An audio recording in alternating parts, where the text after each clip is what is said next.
नमस्कार बच्चों, आज हम प्रथम पाठ सुभाषितानि पढ़ते हैं। गुणा गुणज्ञेषु गुणा भवन्ति ते निर्गुणं प्राप्य भवन्ति दोषः सुस्वादु तोयः प्रभवन्ति नद्यः समुद्रमासाद्य भवन्त्यपेयः। प्रस्तुत श्लोक संस्कृत विषय की पाठ्य पुस्तक रुचिरा तृतीय भाग के अंतर्गत सुभाषितानि नामक पाठ से लिया गया है। यह श्लोक सूक्ति मंजरी नामक ग्रंथ से संकलित है। इस श्लोक में नदी एवं समुद्र के उदाहरणों द्वारा गुणियों की प्रशंसा की गई है। गुणा गुणज्ञेषु, गुण गुणियों में ही गुणा भवन्ति गुण होते हैं। ते निर्गुणम प्राप्य, वे गुणी निर्गुण को प्राप्त करके दोषा भवन्ति दोषी हो जाते हैं। सुस्वादु तोयः प्रभवन्ति नद्यः, नदियाँ सुसुंदर पवित्र, स्वादु स्वादिष्ट मधुर, तोयः जल को प्राप्त करके बहती हैं। और समुद्र मासाद्य, समुद्र से मिलकर भवन्त्यपेयः, उसी के पानी के जैसा हो जाती हैं, अर्थात खारा हो जाता है। भावार्थ है, गुणी व्यक्ति के महत्व को गुणवान व्यक्ति ही समझ सकता है। दुष्ट व्यक्ति से मिलकर गुणी व्यक्ति भी दुष्ट हो जाता है। जिस प्रकार नदी का जल शीतल एवं मधुर होता है, परंतु समुद्र के जल के संपर्क में आकर खारा हो जाता है, वैसे ही गुणी व्यक्ति निर्गुणों के बीच में निर्गुण बन जाता है। अगला श्लोक देखेंगे। साहित्य संगीत कला विहीनः साक्षात् पशु पुच्छ विषाणहीनः तृणं न खाद नपि जीवमानः तद भागधेयं परमं पशूनाम। प्रस्तुत श्लोक संस्कृत की पाठ्यपुस्तक रुचिरा में से लिया गया है। सुभाषितानि पाठ से लिया गया है। इसके कवि भर्तृहरि हैं, जिन्होंने नीति शतकम से ये श्लोक लिया है। इस श्लोक में साहित्य संगीत एवं कला के महत्व के विषय में बताया गया है। साहित्य संगीत कला विहीना, बिना रहित, साहित्य संगीत और कला से रहित,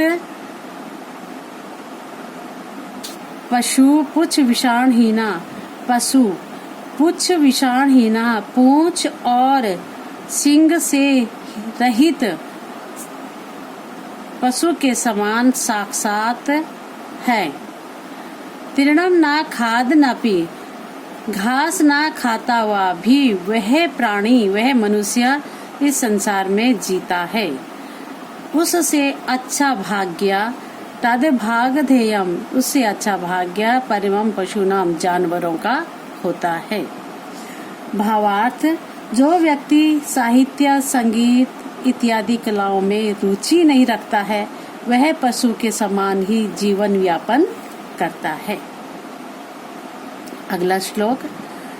लुब्धस्य नश्यति यशः पिशुनस्य मैत्री नष्ट क्रियस्य कुलम अर्थ परस्य धर्मः विद्याफलं व्यसनिनः कृपणस्य सौख्यम राज्यम परमत सचिवस्य नराधिपस्य।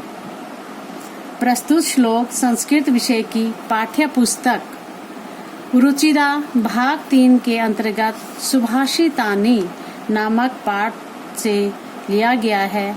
यह श्लोक मनु द्वारा रचित मनुस्मृति नामक ग्रंथ से संकलित है। इस श्लोक में लोभ, चुगली, आलस, कंजूसी आदि से होने वाली हानियों के विषय में बताया गया है। लुब्धस्य नश्यन्ति यशः, जो लालची है, लोभी है, उसका यश नष्ट हो जाता है। पिशुनस्य मैत्री, पिशुनस्य चुगलखोर की मित्रता खत्म हो जाती है। नष्ट क्रियस्य, और जो निकम्मा है, आलसी है, उसका कुल नष्ट हो जाता है। अर्थ परस्य धर्मः, जो स्वार्थी लोग हैं, स्वार्थी हैं, उनका धर्म नष्ट हो जाता है।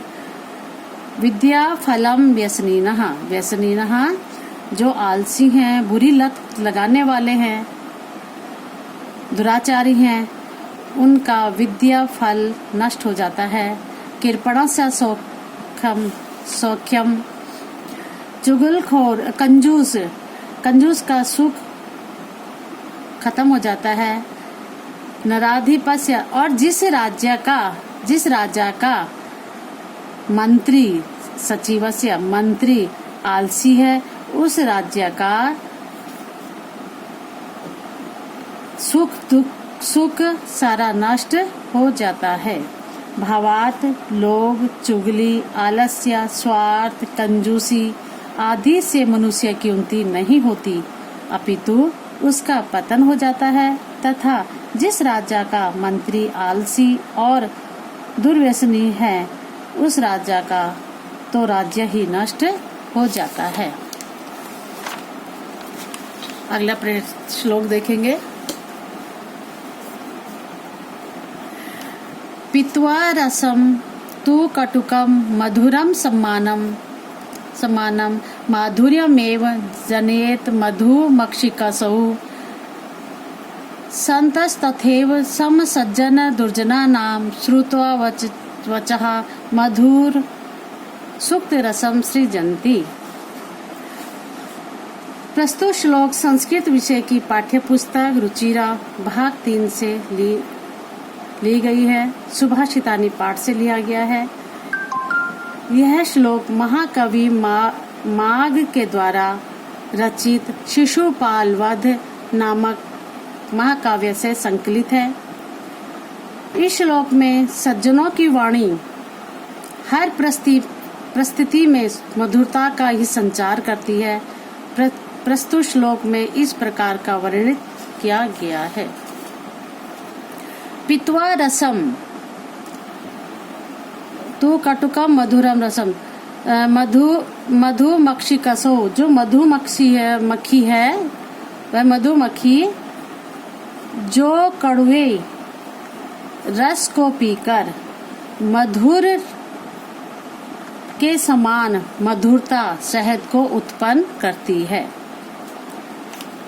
उसी प्रकार सज्जन दुर्जनों की कटु वाणी को सुनकर